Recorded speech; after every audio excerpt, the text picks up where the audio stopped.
Boss, okay pa lang po dito sa inyo, no? Ang daming customer, no? Di ako na-zero. Oo naman. Kaya nga swerte ka rito sa barbershop na to eh. Kaya pagbutihin mo yung pagugupit.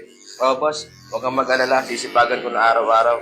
Hindi ko na gagawin yung ginagawa ko dati. Kaya ako napalis sa barbershop, eh. Tama yan, yung ginagawa mo sa barbershop, na pinasukan mo, huwag mong gagawin dito para malaki kinikita mo. Maraming salamat pala po sa tinanggap mo ako kahit may background akong ganun, ha? Wala yun. Basta sipagan mo lagi pumasok ha. Oh, boss, maraming salamat. Ayos yan.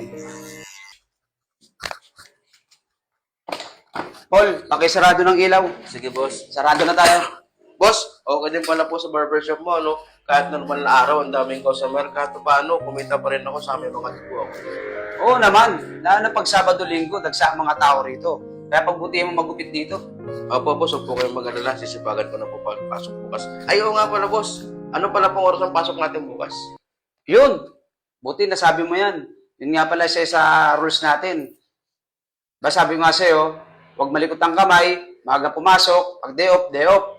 Ang pasok natin dito, 8:30 ng umaga, at meron tayo tagawalis dito.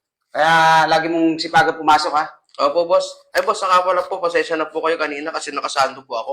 Bukas mag-t-shirt na po ako. Yun, isa rin pala yan.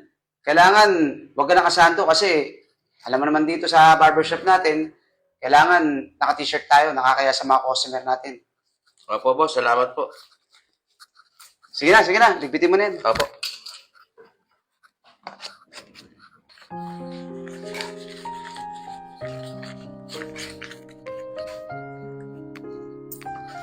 Boss, ito pala po yung remit ko, boss.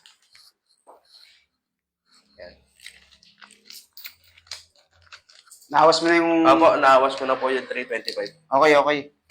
Bukas, agahan mo ha. Opo, boss. 8:30 tayo ng umaga. O, nasa na yung bag mo? Nandito po, boss.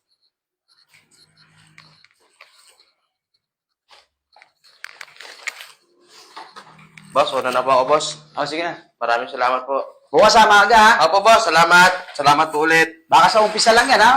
Hindi po, boss. Araw-araw ka na po agahan. Sige na. Thank you, boss. Okay.